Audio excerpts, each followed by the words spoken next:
वंदना दीदी। दीदी वंदना। जय जिनेंद्र, सभी से जय जिनेंद्र।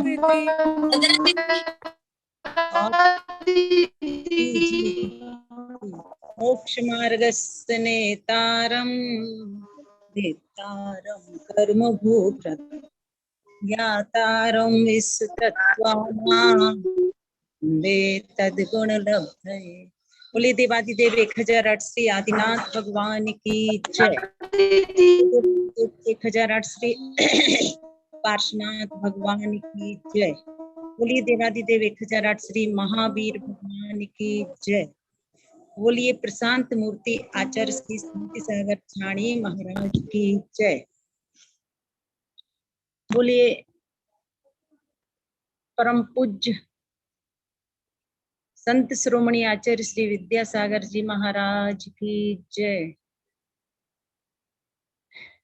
बोलिए गुरु नाम गुरु आचार्य श्री सुमति सागर जी महाराज की जय। सराकोद्धारक परम पूज्य आचार्य रत्न श्री ज्ञान सागर जी महाराज की जय।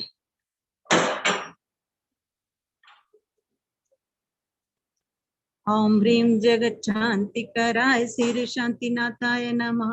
सर्वोपद्रव शांति में कुरु कुरु स्वाहा। ओम ह्रीं जगत शांति कराय श्री शांतिनाथाय नमः। सर्वोपद्रव शांति में कुरु कुरु स्वाहा। ओम ह्रीं जगत शांति कराय श्री शांतिनाथाय नमः। सर्वोपद्रव शांति में कुरु कुरु स्वाहा। ओम ह्रीं जगत शांति कराय श्री शांतिनाथाय नमः। सर्वोपद्रव शांति में कुरु कुरु स्वाहा। ओम ह्रीं जगत शांति कराय श्री शांतिनाथाय नमः। सर्वोपद्रव शांति में कुरु कुरु स्वाहा। ओम ह्रीं जगत शांति कराय श्री शांतिनाथाय नमः। सर्वोपद्रव शांति में कुरु कुरु स्वाहा। ओम ह्रीं जगत शांति कराय श्री शांतिनाथाय नमः। सर्वोपद्रव शांति में कुरु कुरु स्वाहा। ओम ह्रीं जगत शांति कराय श्री शांतिनाथाय नमः। सर्वोपद्रव शांति में कुरु कुरु स्वाहा। ओम ह्रीं जगत शांति कराय श्री शांतिनाथाय नमः। सर्वोपद्रव शांति में कुरु कुरु स्वाहा। बोले देवादिदेव 1008 श्री शांतिनाथ भगवान की जय। बोलिए आचार्य उमा स्वामी महाराज की जय। आचार्य उमा स्वामी महाराज श्री द्वारा रचित तत्वार्थ सूत्र ग्रंथ चल रहा है, जिसमें आचार्य उमा स्वामी महाराज ने प्रथम अध्याय से चतुर्थ अध्याय तक जीव तत्व की चर्चा की है। तो 5वें अध्याय में अजीव तत्व की चर्चा की गई है। 6वें अध्याय में अशुभ आश्रव की चर्चा, 7वें अध्याय में शुभाश्रव की चर्चा, 8वें अध्याय में बंध तत्व की चर्चा, 9वें अध्याय में संवर और निर्जरा तत्व की चर्चा, 10वें अध्याय में मोक्ष तत्व की चर्चा की गई है। प्रथम अध्याय से चतुर्थ अध्याय तक विषय को दोहरा दिया गया है। आज पुनः 5वें अध्याय की तरफ ध्यान दिला रहे हैं, जिसमें आचार्य उमा स्वामी महाराज ने अजीव तत्व की चर्चा की है। मूल में 2 द्रव्य हैं, जीव और अजीव, जिसमें अजीव के 5 भेद किए गए हैं। उद्गल, धर्म, अधर्म, आकाश, काल। अजीव काया धर्मा धर्माकाश उद्गलः, इस प्रथम सूत्र के मध्य आचार्य उमा स्वामी महाराज ने धर्म, अधर्म, आकाश, उद्गल यह अजीव भी है एवं काया अर्थात बहुप्रदेशी द्रव्य भी है। इसके बाद द्रव्याणि अर्थात उपर्युक्त धर्म, अधर्म, आकाश और पुद्गल द्रव्य हैं। अजीब के भेद के साथ साथ काय अर्थात बहुप्रदेशी द्रव्य कितने हैं, इसलिए इसके आगे उन्होंने कह दिया जीवाश्च, अर्थात जीव भी द्रव्य भी है और जीव भी बहुप्रदेशी है। फिर इन द्रव्यों की विशेषता बताते हुए कहा है नित्यावस्थितान्य रूपाणी, ये सभी द्रव्य नित्य हैं, अर्थात कभी भी नष्ट नहीं होते हैं। अवस्थित अर्थात अपनी क्षय की संख्या का उल्लंघन नहीं करते हैं, इसलिए अवस्थित हैं। और रूप अरूपाणी अर्थात स्पर्श रस गंध वर्ण से रहित हैं, इसलिए अरूपी हैं। आगे रूपणः पुद्गलः, इन 5 द्रव्यों में से कौन सा द्रव्य रूपी है, इसकी जानकारी के लिए रूपिणः पुद्गलः ऐसा सूत्र लिख करके बताया है कि पुद्गल द्रव्य रूपी होते हैं, अर्थात मूर्तिक है। इसमें स्पर्श रस गंध वर्ण आदि पाया जाता है। साथ ही साथ गोल, त्रिकोण, चौकोण, लंबा, चौड़ा आदि आकृतियों रूप जिसका परिणमन है उसे मूर्ति कहते हैं।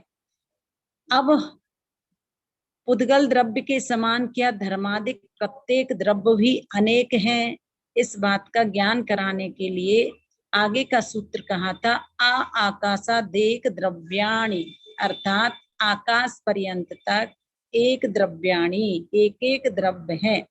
कौन कौन से द्रव्य एक एक हैं? धर्म द्रव्य, अधर्म द्रव्य एवं आकाश द्रव्य संख्या में एक एक है।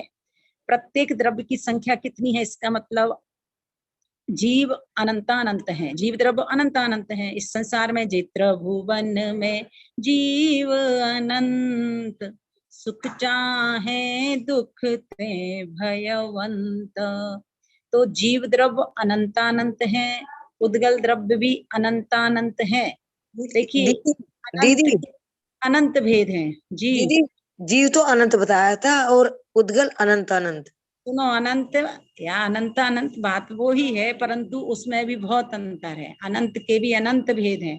तो जीव द्रव्य भी अनंतानंत है, या अनंत कह दो, अनंतानंत ही कहो। उद्गल द्रव्य भी अनंतानंत है, किंतु जीव द्रव्य से अनंत गुणा है। अनंत के भी अनंत भेद हुआ करते हैं। तो जीव द्रव्य अनंतानंत है। जे त्रिभुवन में जीव अनंत, अनंत कह दो, अनंतानंत कह दीजिए। और पुद्गल द्रव्य भी अनंतानंत है, किंतु जीव द्रव्य से अनंत गुणे पुद्गल द्रव्य हैं। धर्म द्रव्य एक है, अधर्म द्रव्य एक है, आकाश द्रव्य भी एक है, किंतु काल द्रव्य असंख्यात है। क्यों? क्योंकि लोकाकाश के एक एक प्रदेश पर एक एक कालाणु स्थित है। तो लोकाकाश के प्रदेश कितने हैं? असंख्यात, इसलिए काल द्रव्य असंख्यात हैं। अब ये सभी द्रव्यों की और क्या विशेषता है? तो निष्क्रियाणि च, अर्थात ये द्रव्य अर्थात धर्म अधर्म आकाश, ये तीनों द्रव्य निष्क्रिय हैं। निष्क्रिय का मतलब एक स्थान से दूसरे स्थान में गमन नहीं किया करते हैं। इसके साथ ही साथ काल द्रव्य भी निष्क्रिय है। च शब्द से आगे आने वाला जो काल द्रव्य है वह भी निष्क्रिय है, इसलिए च शब्द दिया हुआ है। अब कहते हैं सक्रिय द्रव्य कितने हैं? तो कहते जीव और पुद्गल ये सक्रिय द्रव्य हैं, अर्थात इनमें एक स्थान से दूसरे स्थान पर जाने की शक्ति है, इसलिए इनको सक्रिय कहा है। हाँ, अब आगे कहते हैं कि किस द्रव्य के कितने प्रदेश हैं। द्रव्य संग्रहकार ने भी बताया था आपको, आचार्य श्री नेमिचंद्र स्वामी ने, हौंती असंख्या जीवे धम्मा धम्मे अनंत आयासे मुत्ते तिविह पदेसा कालस्य गुणतेन सो कावो। इसका मतलब है जीव द्रव्य के, जीव के, धर्म द्रव्य के, अधर्म द्रव्य के और लोकाकाश के असंख्यात प्रदेश हैं, किंतु जो अलोकाकाश है वह अनंत प्रदेशी है। उद्गल द्रव्य के आगे जाकर के बता रहे हैं, संख्या संख्याश्च पुद्गलानाम, अर्थात संख्यात असंख्यात और च शब्द से ऊपर जो आकाशस्यानंतः अर्थात आकाश द्रव्य के अनंत प्रदेश हैं, अलोकाकाश की अपेक्षा से जानना। तो च शब्द से अनंत को भी ग्रहण करना, अर्थात पुद्गल द्रव्य के संख्यात प्रदेश भी हैं, असंख्यात प्रदेश भी हैं और च शब्द से अनंत प्रदेशी भी है, ऐसा ग्रहण करना। अब एक प्रश्न उठ सकता है कि लोकाकाश के तो असंख्यात प्रदेश हैं और उसमें अनंतानंत जीव और अनंतानंत पुद्गल कैसे रह सकते हैं?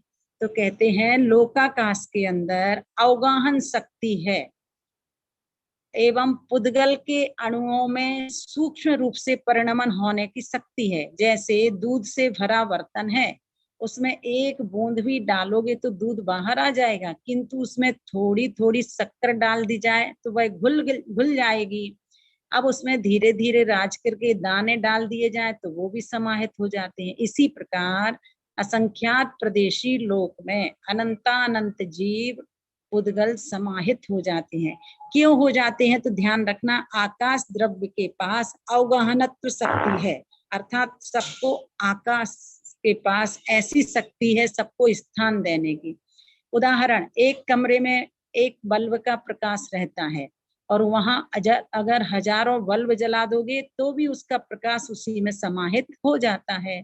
इस तरह से आचार्य उमा स्वामी महाराज ने कहा है कि पुद्गल द्रव्य के संख्यात असंख्यात अनंत प्रदेश हैं। नाड़ो हो, अब कहते हैं कि पुद्गल द्रव्य के दो भेद हैं, अणु और स्कंध। तो अणु के कितने प्रदेश हैं? तो कहते हैं अणु के प्रदेश नहीं होते हैं, अर्थात वह एक प्रदेशी है।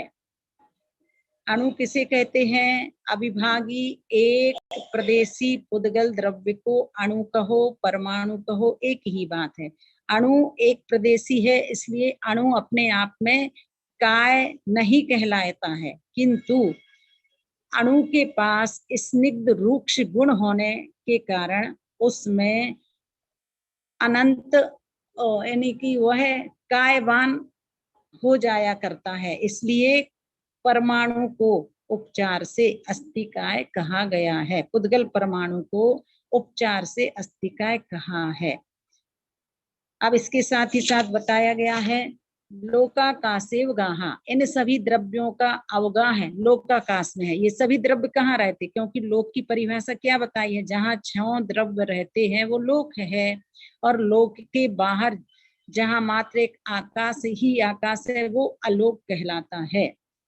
अब ये सभी द्रव्य में से धर्म अधर्म द्रव्य कहाँ रहते हैं? तो कहते हैं धर्मा धर्मियो कृत्स्ने, धर्म द्रव्य और अधर्म द्रव्य का जो अवगाहन है वह समग्र लोकाकाश में है, अर्थात ऐसा कोई भी स्थान शेष नहीं है जहां पर धर्म और अधर्म द्रव्य ना हो। पूरे लोकाकाश में धर्म अधर्म द्रव्य व्याप्त है। जैसे तिल में तेल, दूध में घी सर्वत्र पाया जाता है, वैसे ही दोनों द्रव्य संपूर्ण लोकाकाश में पाए जाते हैं। अब इसके बाद बताया जा रहा है एक प्रदेशादिषु भाज्य पुद्गलानाम, यानी कि पुद्गलों का अवगाह है एक प्रदेश को आदि लेकर संख्यात असंख्यात प्रदेशों में विकल्प से होता है। बताया था आपको पहले भी कि संख्यात असंख्यात और अनंत परमाणुओं का अवगाह है कितने प्रदेश में होता है। मान लीजिए कोई अनेक परमाणु से मिलकर के स्कंद बना है, तो वो कितने प्रदेश को घेर रहा है? तो कहते संख्यात असंख्यात और अनंत प्रदेशों वाले स्कंदों का लोक के एक संख्यात असंख्यात प्रदेशों में अवगाह होता है। मतलब एक प्रदेश में भी अवगाह हो सकता है, संख्यात प्रदेशों में भी और असंख्यात प्रदेशों में भी अवगाह होता है। फिर जीव आकाश के कितने प्रदेशों को घेरता है? इसके लिए आगे बताया था संख्ये भागादिषु जीवानाम, अर्थात जीवों का अवगाह लोकाकाश के असंख्यातवें भाग में है।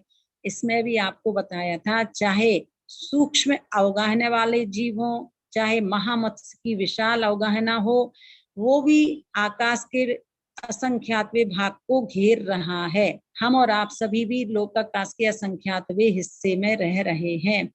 इसका मतलब ये हुआ असंख्यात के भी असंख्यात भेद हो जाया करते हैं, तो उसकी अपेक्षा से लोकाकाश के मतलब चाहे छोटी अवगाहना वाला जीव हो चाहे बड़ी अवगाहना वाला जीव हो, वह कहलाएगा तो लोकाकाश का असंख्यात भाग। परंतु असंख्यात के भी असंख्यात भेद होने से कोई कम प्रदेशों को घेर रहा है, कोई अधिक प्रदेशों को घेर रहा है। तो लोकाकाश असंख्यात प्रदेशी है तथा उसमें असंख्यात का भाग देने पर लोक का असंख्यात भाग आता है। उसमें एक जीव रहता है तथा 2, 3 आदि असंख्य भागों में तथा संपूर्ण लोक में जीवों का अवगाहन है। नाना जीवों का अवगाहन क्षेत्र तो सर्वलोक है। देखिए, नाना जीवों की अपेक्षा से देखा जाए तो उसका सर्वलोक में अवगाहन है, और केवली भगवान जब लोक पूर्ण समुद्घात करते हैं तब उनके प्रदेश भी पूरे लोकाकाश में व्याप्त हो जाते हैं। इस अपेक्षा से भी सर्वत्र अवगाहन है, ऐसा जानना। अब कहते हैं कि ऐसी क्या शक्ति पाई जाती है जीव के पास जिससे छोटे शरीर प्रमाण भी हो जाया करता है और बड़ा शरीर प्रमाण भी हो जाता है। तो बताया था प्रदेश संघार विसर पाभ्याम प्रदीपवत, अर्थात दीपक के समान जीव के प्रदेशों का संकोच और विस्तार होने से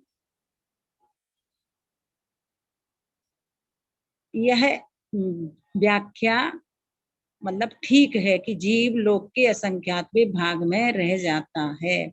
जैसे बताया था, जिस तरह एक बड़े कमरे में दीपक रख देने से उसका प्रकाश समस्त कमरे में फैल जाता है, और उसी दीपक को अगर आप छोटे से बर्तन में रख दीजिए तो वो संकुचित होकर उसमें उसको प्रकाशित करता है। उसी तरह जीव भी जितना बड़ा या छोटा शरीर पाता है उसमें उतना ही विस्तृत या संकुचित होकर रह जाता है। केवली समुद्घात अवस्था में लोक पूर्ण जब समुद्घात किया करते हैं केवली भगवान, उस समय भी उनके प्रदेश संपूर्ण लोकाकाश में व्याप्त हो जाते हैं। अब कहते हैं समस्त द्रव्यों के उपकार बता रहे हैं या समस्त द्रव्यों का कार्य बता रहे हैं या लक्षण बता रहे हैं। तो गतिस्थुपग्रहौ धर्मा धर्मियोर उपकारः, अर्थात धर्म और अधर्म द्रव्य हमारे लिए क्या काम करता है। तो कहते हैं चलते हुए जीव पुद्गलों को चलाने में धर्म द्रव्य सहयोगी होता है, और ठहरते हुए जीव पुद्गलों को ठहराने में अधर्म द्रव्य सहयोगी होता है। इस तरह से जैसे मछली के तैरने में जल सहायक होता है, हवाई जहाज के चलने में आकाश सहायक होता है, रेल के चलने में पटरी सहायक होती है, इसी तरह से अधर्म द्रव्य का बताया था कि वृक्ष पथिक को रुकने में सहायक है। देखिए, धर्म द्रव्य के बारे में वैज्ञानिकों की क्या मान्यता है। तो विज्ञान जिसे ईथर के रूप में स्वीकार करता है, धर्म द्रव्य को ईथर के रूप में स्वीकार करता है।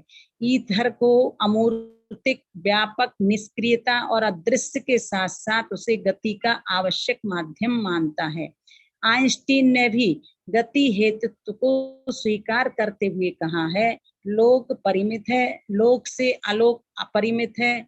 लोक के परिमित होने का कारण यह है कि द्रव्य अथवा शक्ति लोक के बाहर नहीं जा सकती, क्योंकि ये व्यवस्था है कि ये 6 द्रव्य लोक में ही रहते हैं। धर्म अधर्म आदि जो द्रव्य हैं वह अलोकाकाश में नहीं है, इसलिए लोक के बाहर उस शक्ति का अभाव है जो गति में सहायक होती है। अर्थात लोक के बाहर मात्र एक आकाश द्रव्य है जिसको अलोकाकाश कहते हैं। अब आकाशस्यावगाह, आकाश द्रव्य का कार्य क्या है। तो कहते हैं अवगाहन देना। जो जीवादि सभी द्रव्यों को स्थान देता है वो आकाश द्रव्य है। यद्यपि जीव और पुद्गल भी एक दूसरे को स्थान देते हैं, किंतु उन सबका आधार आकाश ही है। ये जो ऊपर नीला नीला आकाश दिखता है वह आकाश नहीं है, ये तो पुद्गलों का संचय रूप बादल है। चलिए, आधुनिक विज्ञान ने भी आकाश द्रव्य के दोनों भेदों को माना है, जैसे कि धर्म द्रव्य के कथन में आइंस्टीन का उदाहरण दिया गया है। इस तरह से ये 18 सूत्र हुए। अब आगे 6वें अध्याय की चर्चा अपने बीच में चल रही है और 2 दिन 3 दिन शायद हो गए हैं। बताया गया है काय वांग मनः कर्म योगः, अर्थात मन वचन काय की क्रिया को योग कहते हैं और वही योग स आश्रवा, वही योग अर्थात कर्म मन वचन काय के माध्यम से आत्मा के प्रदेशों में जो हलन चलन होती है वह योग है और उसके माध्यम से ही कर्म हमारी आत्मा से संबंध को प्राप्त हो जाया करते हैं। स आश्रवा इसलिए कहा है। शुभा पुण्यस्य शुभा पापस्य, कहते हैं कि वह आश्रव 2 प्रकार का है, एक शुभाश्रव और एक अशुभाश्रव। अच्छे परिणामों के माध्यम से जो आश्रव हो रहा है वो शुभाश्रव है, जिसको पुण्याश्रव भी कहते हैं।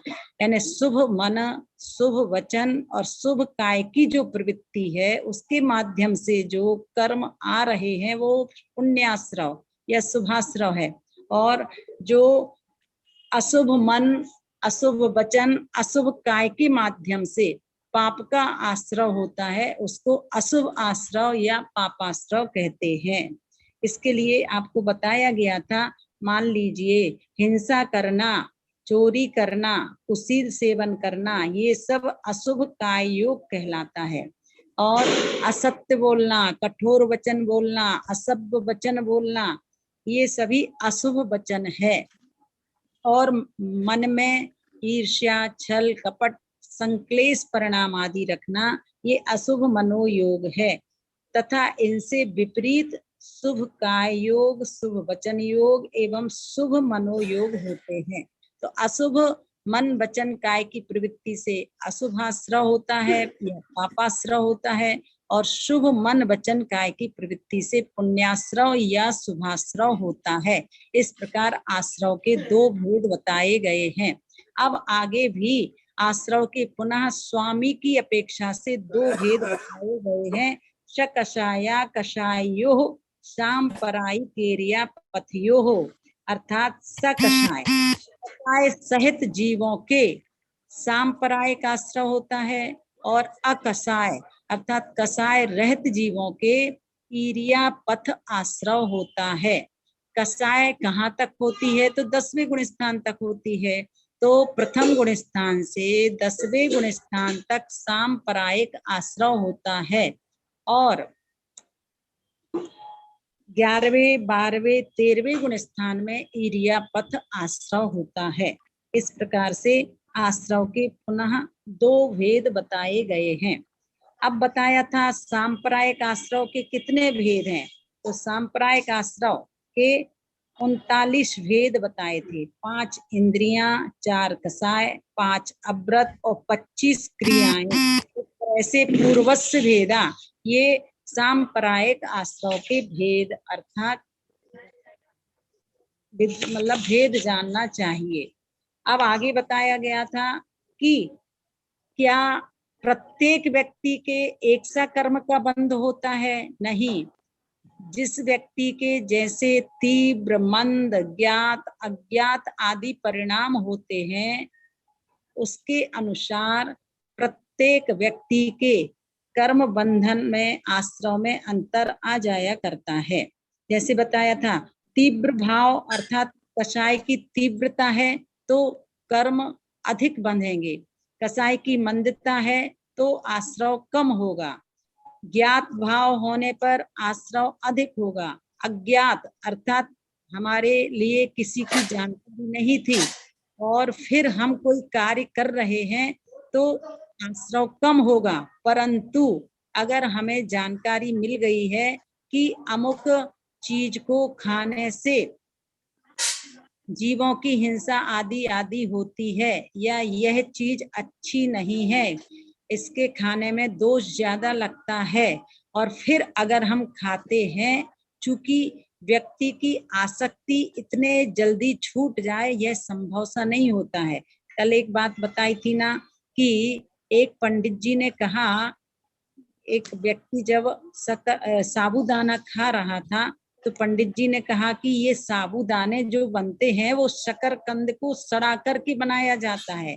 अनेक त्रस जीवों का इसमें कलेवर रहता है, इसे नहीं खाना चाहिए साबूदाना।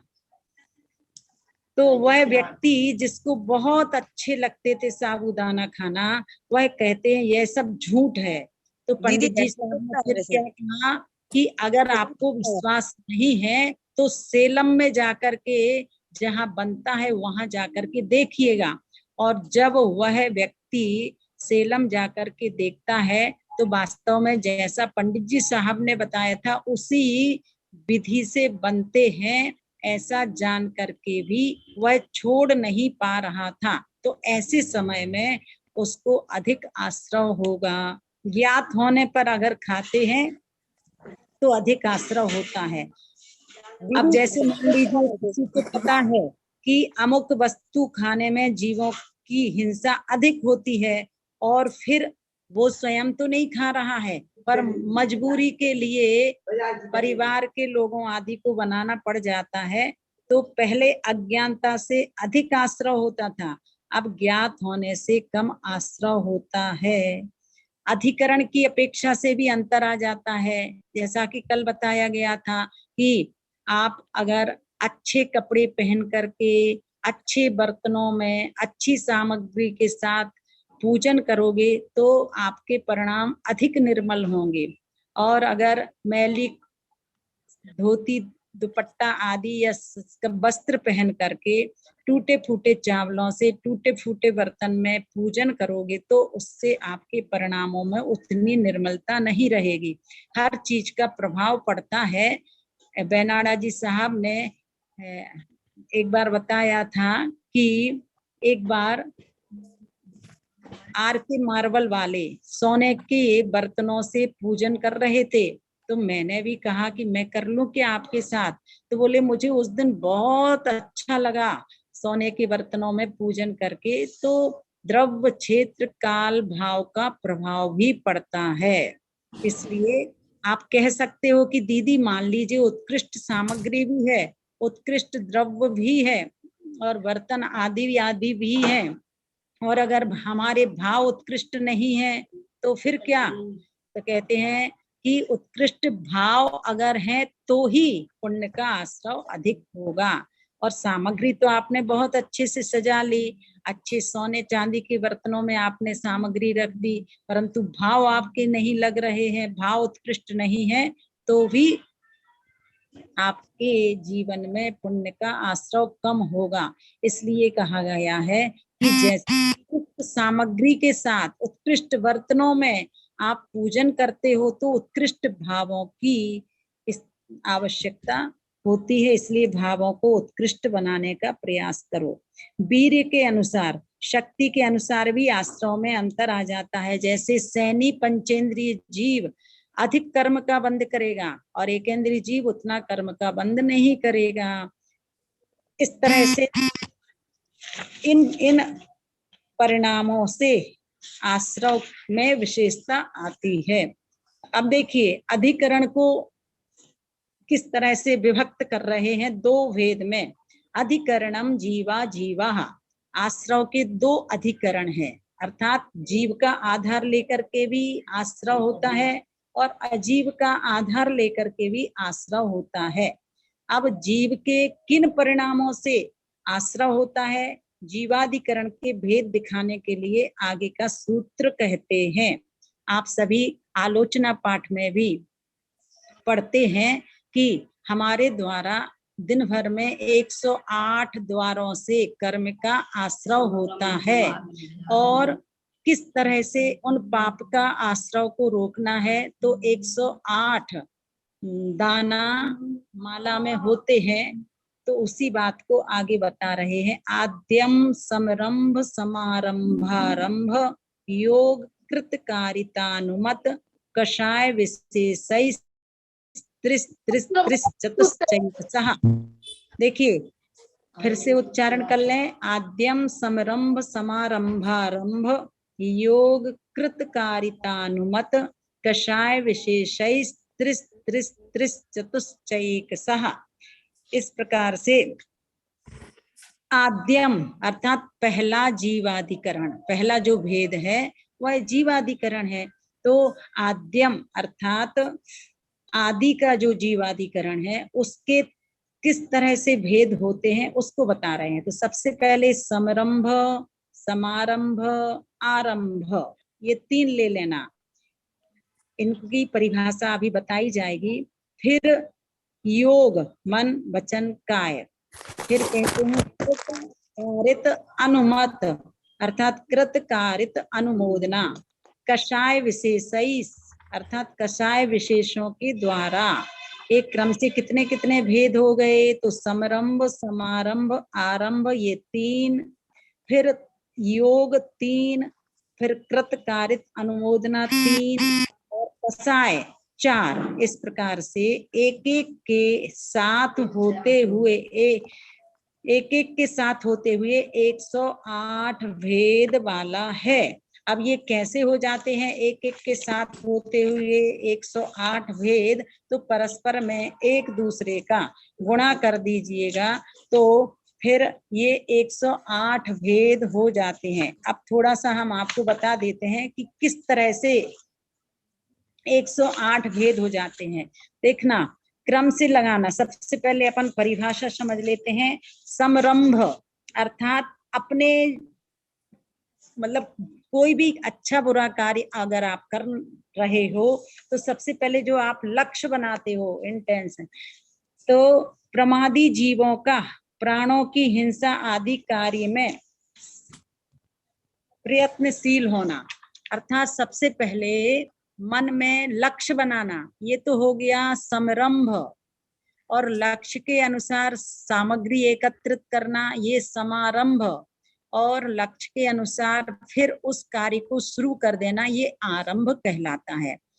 दोनों ही अच्छे कार्यों में भी ये आप करते हो और बुरे कार्य में भी आप करते हो। मान लीजिए आपको शिखर जी जाना है, तो आपने अपने मन में एक भाव जगाया कि इस बार मुझे शिखर जी की यात्रा करना है, तो ये लक्ष्य हो गया।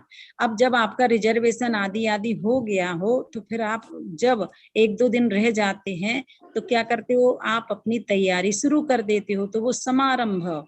और फिर जिस दिन आपका रिजर्वेशन होता है आप अपना सामान लेकर के स्टेशन जाते हो, गाड़ी में बैठ जाते हो, ये सब उसकी प्रक्रिया आपने प्रारंभ कर दी। फिर शिखर जी पहुंच करके आप यात्रा करना शुरू कर देते हैं, तो ये आरंभ की क्रिया है, चाहे अच्छे कार्य में हो चाहे बुरे कार्य में। अब जो लोग बुरा लक्ष्य बनाते हैं कि आज मुझे अमुक व्यक्ति को मारना है, तो ये उसका समरंभ है।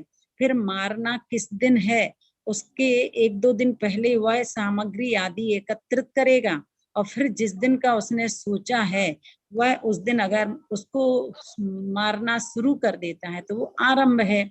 हमें अपने जीवन में इन तीनों के प्रति अच्छा भाव ही रखना है, यानी कि अपने मन में अच्छा लक्ष्य बनाएं और उस अच्छे लक्ष्य के अनुसार सामग्री एकत्रित करें और फिर उस अच्छे कार्य को शुरू करें। अब 3 चीजें, मन से भी व्यक्ति पाप करता है, वचन से करता है, काय से करता है। अच्छे कार्य भी व्यक्ति मन से करता है, वचन से करता है, काय से करता है। और फिर बताया है कृत यानी किसी भी कार्य को स्वयं करना, कारित अर्थात स्वयं तो नहीं कर रहे हैं पर दूसरे से कराना, ये कारित है। और अनुमोदना अर्थात स्वयं भी नहीं कर रहे हैं, दूसरों से भी नहीं करा रहे हैं, किंतु अगर कोई तीसरा व्यक्ति कार्य कर रहा है, चाहे वो अच्छा हो चाहे वो बुरा, तो उसकी अनुमोदना करना, बहुत अच्छा ऐसा ही करना चाहिए। इस तरह से ये कृत कारित अनुमोदना। अब कसाय, जो हमारी आत्मा को कसती है वो कसाय है। तो इस तरह से परस्पर में एक दूसरे से गुणा करने पर 108 भेद हो जाते हैं। अब देखो थोड़ा सा कैसे इनको लगाना, एक दूसरे में कैसे लगाना है। सबसे पहले अपन क्रोध कसाय के साथ जोड़ते हैं। कसाय 4 होती हैं, क्रोध, मान, माया, लोभ। तो क्रोध कसाय के साथ जोड़ते हैं। क्रोध, कृत, काय, समरंभ। देखो क्रोध का आधार लेकर के सबसे पहले हमने स्वयं उस कार्य को किया तो कृत, और काय से किया यानी शरीर से किया तो वो काय, और समरंभ यानी कि उसका अपन ने मात्र लक्ष्य बनाया है अभी। तो इस तरह से दूसरे नंबर पर देखना, अपन मात्र कसाय बदलेंगे। अब यहाँ पर क्रोध की जगह अब मान, फिर कृत स्वयं, मतलब कृत तो है ही, काय भी है और समरंभ भी है। अब तीसरा भेद बन जाएगा माया, और फिर चौथा भेद बन जाएगा लोभ। इस तरह से ये 4 भेद हो गए। अब देखना, अब कृत की जगह अपन को कारित चेंज करना है। क्रोध, कारित, काय, समरंभ। मात्र अब मतलब कृत की जगह कारित को स्थान दे रहे हैं। ये 108 भेद कैसे होते हैं, इसको एक एक तरह से समझना है। तो जैसे अपन ने क्रोध संबंधी क्रोध, मान, माया, लोभ, और कृत, काय, समरंभ। अब यहाँ पर क्या कर रहे हैं अपन, कृत की जगह कारित को लगा लेना। क्रोध, कारित, काय, समरंभ। मान, कारित, काय, समरंभ। माया, कारित, काय, समरंभ। लोभ, कारित, काय, समरंभ। इस तरह से ये 8 भेद हो गए। तो ऐसे 12 भेद हो जाएंगे। कैसे हो जाएंगे, अब अपन को क्या बदलना है, अनुमत करना। जैसे अभी कृत के साथ जोड़ा था, कारित के साथ जोड़ा है, अब अनुमोदना के साथ जोड़ना है। क्रोध अनुमोदना अर्थात अनुमत कह दो। काय समरंभ, मानानुमत काय समरंभ, मायानुमत काय समरंभ, और लोभानुमत काय समरंभ। इस तरह से काय संबंधी कितने हो गए, 12। इसी तरह से आपको वचन संबंधी 12 हो जाएंगे, और फिर इसी तरह से मन संबंधी 12 हो जाएंगे। तो 12 तिया 36 हो गए। इस प्रकार समरंभ के भी 36 भेद, तथा समारंभ के भी 36 भेद, और आरंभ के 36 भेद। तो ये सब मिलकर के 108 भेद हो जाते हैं। 12 × 36। और ऐसे ही किस किस के लेना, समरंभ के भी, समारंभ के भी, आरंभ के भी। तो इस तरह से मिलकर के ये 108 भेद हो जाते हैं। आइएगा, यानी कि संसारी जीव प्रतिदिन 5 पापों को करता है। एक पाप को करने में 108 भंग से पाप होता है। यह जीव किसी भी पाप को करने का विचार करता है। मान लीजिए कोई भी पाप करने का विचार किया, फिर पाप सामग्री जुटाकर उसका समारंभ करता है, फिर पाप में प्रवृत्ति रूप आरंभ करता है। यह पाप स्वयं भी करता है, दूसरे से भी कराता है, और करने वाले की अनुमोदना भी करता है। मन से भी करता है, वचन से भी करता है, और काय से भी करता है। और ये जितना भी पाप कर रहा है वो किसके वशीभूत होकर के, क्रोध, मान, माया, लोभ। इस तरह से 108 भेद हो जाते हैं। और इस प्रकार एक पाप को दूर करने के लिए 108 दाने माला में होते हैं। उस माला द्वारा जप करने से पाप का प्रक्षालन होता है। तो संसारी जीव प्रतिदिन 5 पाप करते हैं। उनके पापों का प्रक्षालन कैसे हो, तो आचार्य देव गुरुवर विमल सागर जी महाराज कहा करते थे, इस जीव को 5 पापों का प्रक्षालन करने के लिए प्रतिदिन 5 माला नमोकार मंत्र की अवश्य जपना चाहिए। इससे पुण्य बढ़ता है और पाप घटता है। और कहा जाता है कि जाप की नहीं, पाप की गिनती करना चाहिए। हमने अब तक कितने पाप किए हैं। सुबह से लेके रात्रि तक जब तक सो नहीं जाते हैं तब तक क्या होता है हमारे जीवन में। कभी मन से पाप करते हैं। कहा जाता है कि व्यक्ति मन से अधिक पाप करता है, क्योंकि मन में पता नहीं कैसे कैसे भाव उभर आते हैं, और मन की बात वचनों से मत कहो अगर गलत मन में आया है, और वचनों की बात शरीर से करके नहीं दिखाना। किंतु आप लोग कहोगे कि पूजन में तो हम पढ़ते हैं मन में होए सो वचन उचरिए, वचन होए सो तन सो करिए। तो वहां पर ध्यान रखना, अगर आपका अच्छा भाव आया है तो उसको वचनों से कहना, और मात्र वचनों तक सीमित नहीं रखना, उसको शरीर से भी करके दिखाना। और अगर मन में गलत भाव आया है तो मन में होए सो मन में रखिए, वचन होए सो तन सो ना करिए, है ना। इसमें इस तरह का चेंज करना।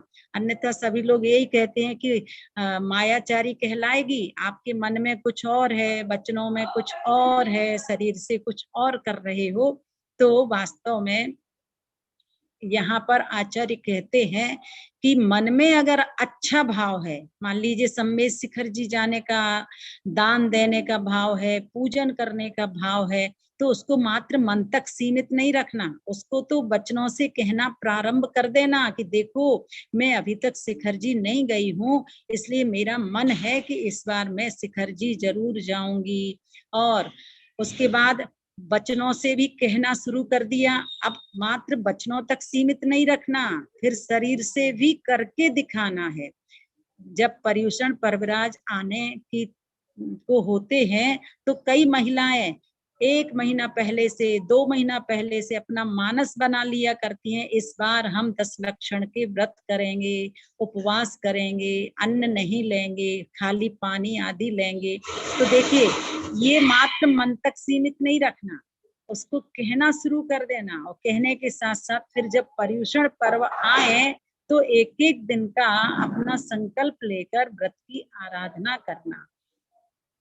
और अगर कोई गलत विचार मन में आ गया तो मन तक ही सीमित रखो, उसको वचनों से भी मत कहिए।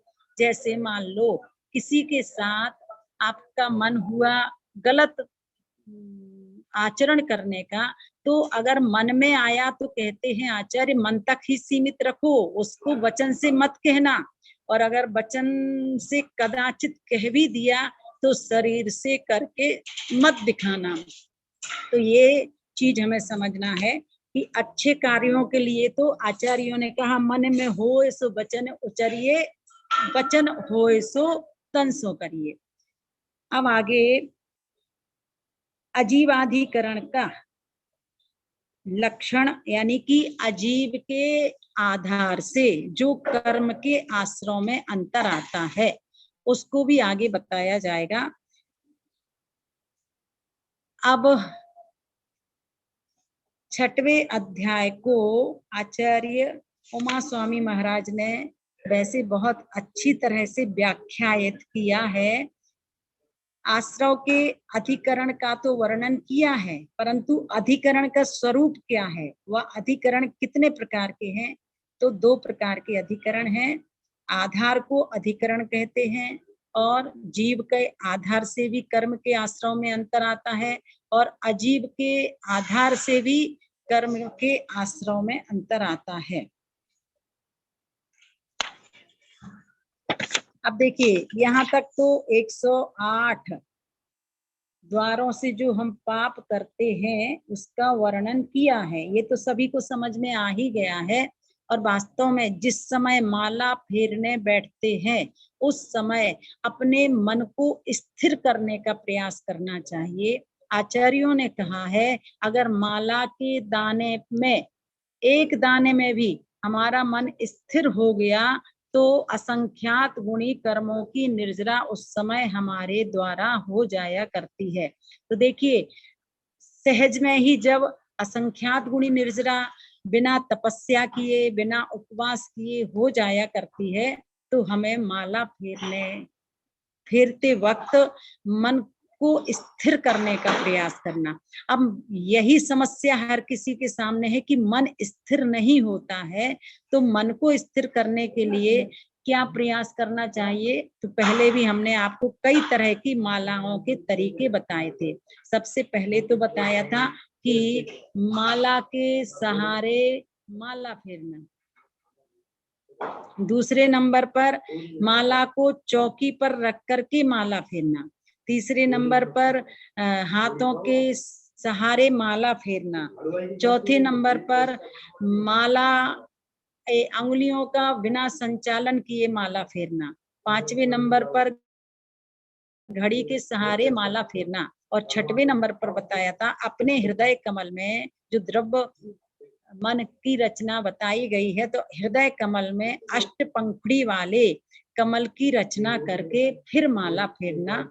इस तरह से यह माला फेरने का तरीका बताया था। तो निश्चित जिस समय आप माला फेरते हो उस समय सर्वप्रथम कुछ आवश्यक निर्देश आचार्यों ने बताए हैं, जैसे शोरगुल जहां पर ज्यादा हो वहां माला नहीं फेरना, जहां पर टीवी आदि चल रही हो वहां माला नहीं फेरना, जहां पर मक्खी मच्छर आदि की बहुलता हो वहां पर माला नहीं फेरना, या जहां पर बच्चे शोरगुल आदि कर रहे हों तो माला नहीं फेरना। एकांत स्थान में माला फेरना चाहिए, और साथ ही साथ द्रव्य शुद्धि, क्षेत्र शुद्धि, काल शुद्धि, भाव शुद्धि आदि आदि भी होनी चाहिए। आपके कपड़े अगर शौच आदि के हैं तो द्रव्य शुद्धि नहीं कहलाएगी। ये बात अलग है कि अपवित्र पवित्रो वा, अर्थात नमोकार मंत्र को आप चाहे पवित्र अवस्था हो चाहे अपवित्र अवस्था हो पढ़ सकते हो, परंतु माला आदि जब आप करते हो तो उस समय स्नान आदि करने के बाद शुद्ध वस्त्र नहीं तो धुले हुए वस्त्र रहें, शौच आदि के कपड़े नहीं होना चाहिए।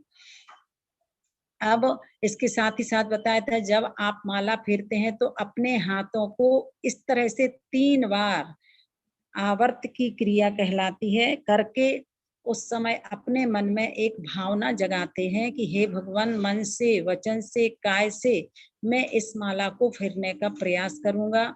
साथ ही साथ चारों दिशाओं में जितने भी अरिहंत सिद्ध आचार्य आदि आदि हैं उन सबको मेरा नमस्कार नमस्कार नमस्कार। तो माला फेरने के तरीके आपको बताए हैं। तो वास्तव में माला के द्वारा अगर माला फेरते हैं तो उतनी स्थिरता नहीं रहती है, क्योंकि दाने हम आगे आगे बढ़ाते चले जाते हैं, मन भी हमारा पता नहीं कहाँ कहाँ जाता है। इसलिए सबसे पहले तो नमोकार मंत्र से अच्छी तरह परिचय होना चाहिए। अगर नमोकार मंत्र से परिचय है तो हमारा मन स्थिर होगा, और अगर नमोकार मंत्र से परिचय नहीं है तो उतना अच्छा मन आपका माला फेरने में नहीं लगेगा। अरिहंताणम जिस समय बोलोगे नमो अरिहंताणम, उस समय अरिहंत परमात्मा हमारे मानस पटल पर उभरना चाहिए। नमो सिद्धाणम जब बोलते हो तो सिद्ध परमेष्ठी का स्मरण, नमो आयरियाणम जब बोलते हो तो आचार्य परमेष्ठी का, नमो उवज्झायणम बोलते हो तो उपाध्याय परमेष्ठी, नमो लोए सब साहुणम बोलते हो तो साधु परमेष्ठी का स्मरण आना चाहिए। माला के एक दाने पर भी अगर हमारा मन स्थिर हो जाता है तो असंख्यात गुणी कर्मों की निर्जरा हो जाती है। अब तक जो जो पाप किए हैं वह सब साफ करो, खड़ा अदालत में हूँ स्वामी अब इंसाफ करो। मेरे अपराधों को प्रभुवर आज क्षमा कर दो, मेरा अंतिम मरण समाधि तेरे दर पर हो। तेरी छत्र छाया भगवन मेरे सर पर हो, मेरा अंतिम मरण समाधि तेरे दर पर हो। तो देखिए भगवान के पास जाकर के भी हमें अपनी निंदा करना है, गुरुओं के पास जाकर के हमें अपनी गर्हा करना चाहिए, तभी पाप के बोझ से हम हल्के हो सकते हैं। तो इस तरह आज जीवादिकरण के माध्यम से किस तरह आश्रय होता है उसकी चर्चा की है। अब आप सभी से प्रार्थना करते हैं। और कल आप कह रही थी तो अभी कोई जुड़ा नहीं है आज, है ना? व्यस्त रहते हैं सभी लोग और समय। तो मैंने लिंक भेज दी मैंने, अच्छा, अब वो 1-2 दिन में जुड़ जाएंगे। चलिए दीदी कोई एक प्रश्न था। हाँ दीदी वो बच्चे कह रहे थे जैसे तीर्थंकरों को कभी कोई दुख नहीं होता तो हाँ। उनके समय काल में किसी का मरण नहीं होता दीदी? नहीं नहीं, ऐसा नहीं है। समौसरण में जरूर आता है ये प्रसंग कि जिस समय आप समौसरण में बैठ करके प्रभु की दिव्य ध्वनि खिरती है और सुनते हो, उस समय ना वहां सर्दी, न गर्मी, न भूख, न प्यास, न जन्म, न मरण आदि आदि नहीं होता। तो वो उस समय की व्यवस्था है, उस समय के लिए निषेध आया है। वैसे तो होता है, ठीक है दीदी, ठीक है। समौसरण के समय की बात आई है कि उस समय किसी का जन्म मरण आदि आदि नहीं होता। ऐसे जीव ही नहीं पहुंचेंगे जो वहां पर। और कुछ ऐसा भी सोच लीजिए, कुछ वैसे तो आयु कर्म थोड़ी कोई बढ़ जाएगा, आयु तो जितनी है उतनी ही रहेगी, परंतु ये समौसरण की महिमा बता रहे हैं कि वहां पर किसी को न भूख लगती है, न प्यास लगती है, न जन्म होता है, न मरण होता है। ये चलिए अब सबसे पहले उर्मिला भाभी, मीना भाभी जी से पूछते हैं। आज मीना भाभी जी हैं क्या इसमें? हाँ, मीना जी बताएंगी कितने तत्व हे हैं, अर्थात छोड़ने योग्य हैं। वंदना। हाँ, जय जिनेन्द्र। कितने तत्व छोड़ने योग्य हैं? आश्रव और बंध। हाँ, तो आश्रव की चर्चा ही।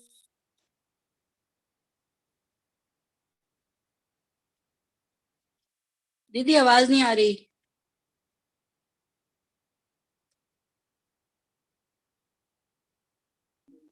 दीदी की आवाज म्यूट हो गई है। क्या बताया है? एक शुभाश्रव और एक अशुभाश्रव।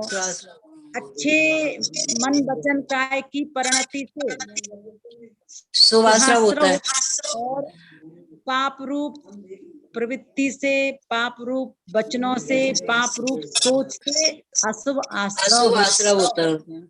और दूसरी तरह से आश्रव के कितने भेद किए हैं? 2, सांप्रदायिक आश्रव और ईरिया पथ। रास्ते में पढ़ते आ रहे हैं। कोई बात नहीं, कोई बात नहीं, बहुत अच्छा। कम से कम इतनी रुचि तो है कि आप कहीं से लौट रही हो फिर भी कक्षा अटेंड कर रही हो, तो ये बहुत अच्छी भावना है। चलिएगा अब मधु भाभी जी बताएंगी। और हाँ मधु दीदी। भाभी जी हाँ, आपको बताना है कितने द्रव्य कितने प्रदेशी है, कौन कौन सा द्रव्य कितने कितने प्रदेशी है। दीदी जीव असंख्यात प्रदेशी, हाँ, उद्गल आपकी आवाज संख्यात कम क्यों आ रही है? हाँ उद्गल संख्यात, असंख्यात और अनंत प्रदेशी। हाँ जी। और अच्छा, एक प्रदेशी अब भी है, उनके उद्गल हिसाब- द्रव्य कितने प्रदेशी है? उद्गल द्रव्य अणु के हिसाब से एक प्रदेशी, और वैसे संख्यात, असंख्यात और अनंत प्रदेश। जी हाँ। और काल द्रव्य? काल द्रव्य एक प्रदेशी, हाँ। क्योंकि उसमें अब बहुप्रदेशी होने की शक्ति नहीं है। चलिए, कितने द्रव्य निष्क्रिय हैं और कितने द्रव्य सक्रिय हैं? धर्म, अधर्म, आकाश और काल निष्क्रिय है। निष्क्रिय हैं और जीव और हाँ, उद्गल द्रव्य जीव और सक्रिय उद्गल। हैं। चलिए अब मानसी बताएगी। 6 द्रव्यों के नाम बताओगी मानसी? मानसी 6 द्रव्यों के नाम बताइए। जीव, पुद्गल, उद्बल, आकाश, काल। आप लोगों की आवाज धर्म, क्यों नहीं आ अधर्म। रही अच्छे से? अब नेहा बहन बताएगी। नेहा बताएगी। वंदना दीदी। 108 जीवादिकरण के जो भेद बताए हैं वो किस तरह से हैं? वो उसमें ये आश्रव, संभ्रम, किसी की समारंभ, आवाज आरंभ। नहीं आ रही, क्या बात है? दीदी आपका अच्छी- नेट नहीं काम कर रहा। नहीं, दीदी हमको आवाज आ रही है अच्छे से। दीदी और सबको आवाज आ रही है? दीदी का चला गया। दीदी का नेट कम काम कर रहा है। दीदी का भी नहीं कर रहा, मेरा भी नहीं कर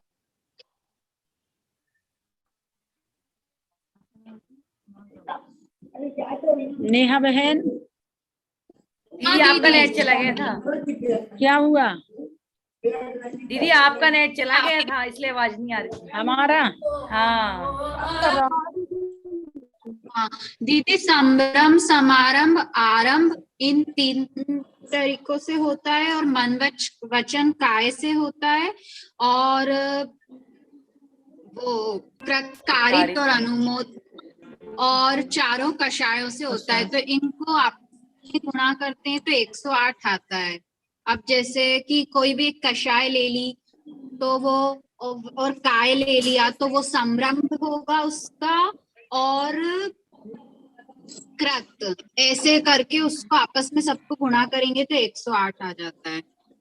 अच्छा, इनको हमारी 300 आवाज क्या आप लोगों होता को अच्छे से आ रही? है? हाँ जी दीदी आ रही है। आ रही है। 108।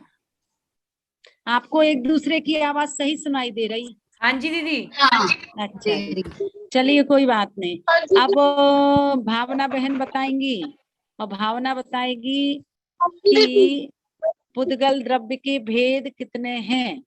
दीदी पुद्गल स्पर्श रस गंध वर्ण। नहीं, अणु और अच्छा स्कंद 10 इस प्रकार दीदी। से 2 भेद हैं। अच्छा अणु और स्कंद है की ना? अपेक्षा से। हाँ जी अणु की उत्पत्ति कैसे होती है, स्कंद की उत्पत्ति कैसे होती है, इसके दीदी लिए क्या स्कंद, बताया था? दीदी स्कंद तो कई अणुओं को मिलके जो बनता है। भेद भेद और संघात भेद और संघात। भेद संघात से स्कंद हाँ। की उत्पत्ति होती है हाँ जी और भेद करने भेद से से अणु की उत्पत्ति उत्पत्ति होती होती है। हाँ। अच्छा, परिभाषा बताइएगा, द्रव्य किसे कहते हैं? 2 तरह से परिभाषा बताई, तो आप पहली परिभाषा बताइएगा। दीदी द्रव्य किसे कहते हैं? सद्द्रव्य लक्षणम। हाँ सद्द्रव्य लक्षण दीदी। और सत किसे कहा था? जो उत्पाद हमेशा स्थित उत्पाद व ध्रुव द्रव्य में होता है युक्तम जिसमें। सत, अर्थात नवीन पर्याय की उत्पत्ति पूर्व पर्याय के विनाश होने पर जो ध्रुवता रहती है, जो वो सत्य है। अस्तित्व रहता है, वह सत कहलाता सत्य है। चलिए वैसे अब दीदी इसकी कमलेश सीधी भाभी जी सीधी परिभाषा बताएंगी। ये है ना दीदी, इसकी जी, सीधी सीधी किसकी? परिभाषा द्रव्य की गुण और पर्यायों द्रव्य के की समूह को परिभाषा द्रव्य कहते है, हैं। सत को द्रव्य कहते हैं और नहीं, जिसमें गुण और उत्पाद व पर्यायों के द्रव्य समूह पाया को जाता द्रव्य है कहते वह। आप आवाज नहीं आ रही है सबकी। दीदी गुण और पर्यायों के समूह को द्रव्य कहते हैं, सीधी हाँ, ये परिभाषा दूसरी है। परिभाषा है, गुण पर्याय व हाँ। द्रव्यम, अर्थात गुण हाँ। और पर्यायों के समूह को के द्रव्य समूह को कहते द्रव्य हैं। कहते हैं। हाँ। ठीक है, अब आगे जी दीदी। कमलेश भाभी जी बताएंगी। जी दीदी वंदना। कमलेश भाभी जी आप बताइएगा, हाँ दीदी। कृत कारित अनुमोदना का अर्थ क्या है? दीदी करना, करवाना और उसकी अनुमोदना करना। और समरंभ समारंभ आरंभ का अर्थ क्या है? संभ्रम, किसी कार्य के लिए विचार बनाना, उस कार्य लेके समाज जुटाना, उसको कार्य करना शुरू कर देना। चलिएगा, और आश्रव में किन किन परिणामों से अंतर आता है? दीदी ज्ञात, तीव्र भाव, तीव्र, मंद तीव्र, भाव, तीव्र ज्ञात मत भाव, अज्ञात भाव, अधिकरण और वीर्य के कारण आश्रव में अंतर आ जाता है। अच्छा, अब बताइएगा, सीमा बहन बताएंगी, एक भवावतारी जीव कौन कौन से होते हैं? सीमा जी। सौधर्मेंद्र, सीमा जी। हाँ दीदी। दी हाँ, लोकांतिक एक देव, भवावतारी जीव कौन कौन से होते हैं? सौधर्म देव, लोकांतिक देव, सौधर्म देव होते हैं, लोकांतिक देव होते हैं और सर्वार्थ सिद्धि के देव। और सर्वार्थ सिद्धि के देव। हाँ जी। सौधर्म की इंद्राणी और उनके लोकपाल। सची इंद्राणी होती है। हाँ, लोकपाल होते 4 लोकपाल। 4 लोकपाल, जो चार, सौधर्म इंद्र के 4 लोकपाल चार। हैं वो भी। अच्छा, अब बबीता जी नहीं, बबीता जी बताएंगी देवियां कौन से स्वर्ग तक उत्पन्न होती हैं? हाँ दीदी। बबीता जी दूसरे हाँ जी दीदी। देवियां कौन से स्वर्ग तक उत्पन्न होती हैं? दीदी देवियां दूसरे दूसरे स्वर्ग तक उत्पन्न होती हैं। होती हैं। हाँ, और इसके साथ ही साथ क्या बताया था, जो देवियां प्रथम स्वर्ग में उत्पन्न होती हैं वो कौन कौन से स्वर्ग तक जाती हैं?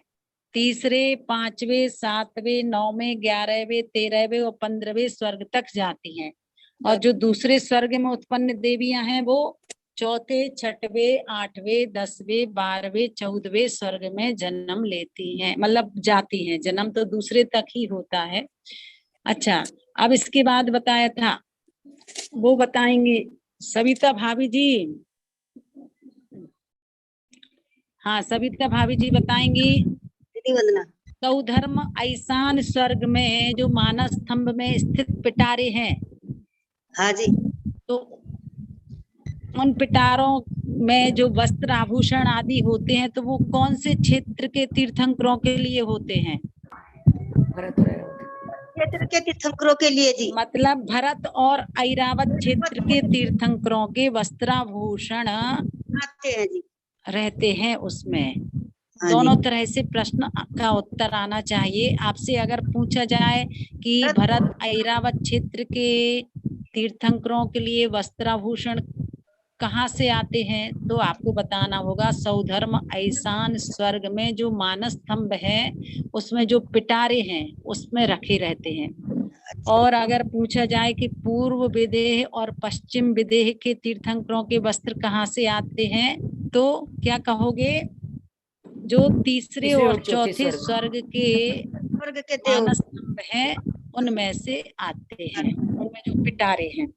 चलिए, अब आपको बताना है निक्षेप किसे कहते हैं, आएगा आपको? निक्षेप जी प्रमाण और नय के अनुसार प्रचलित हुए लोक व्यवहार को निक्षेप कहते हैं।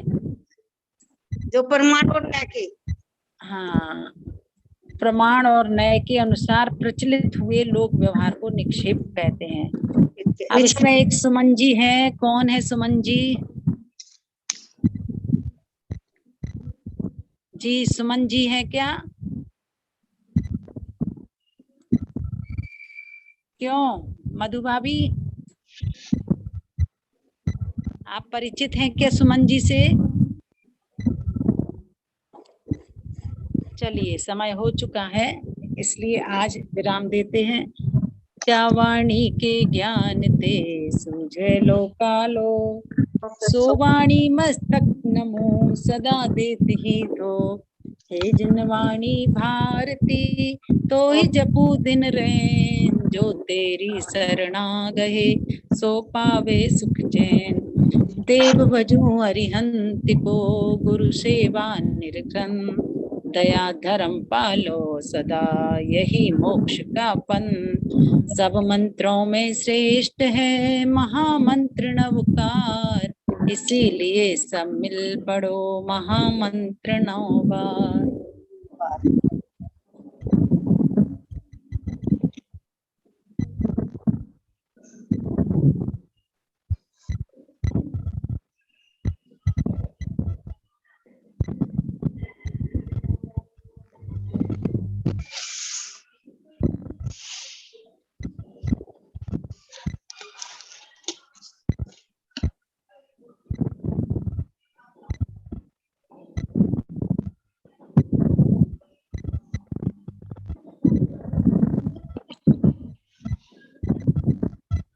बोले द्वादशांग जिनवाणी माता की जय। बोले परम पूज्य आचार्य रत्न श्री ज्ञान सागर जी महाराज की जय। क्यों 2 बजे का ही टाइम है?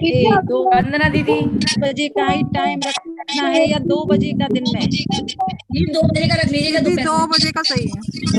कल तो दीदी 7 बजे का ही रख लो, फिर रख लेना। अच्छा, अभी 7 बजे का ही ठीक है। हाँ जी दीदी दीदी शाम को भी क्लास हो जाती है। किसी को कोई प्रॉब्लम तो नहीं है ना? शाम को ठीक है। ठीक है, चलो फिलहाल देखते हैं। देखिए अभी तो पंच कल्याणक होना है आगरा में, और हम लोगों को भी 7 तारीख को जाना है। तो देखते हैं, अगर रात का समय सही रहेगा तो ग्रुप में डाल दिया जाएगा, और अगर कोई आगे पीछे का समय होगा तो आपको वो जानकारी भी दे दी जाएगी, है ना? सभी से जय जिनेन्द्र, जय जिनेन्द्र, जय जिनेन्द्र। ओम नमः सबको क्षमा, सबसे क्षमा। सबको जय जिनेन्द्र। यूट्यूब में डाल देते क्लास।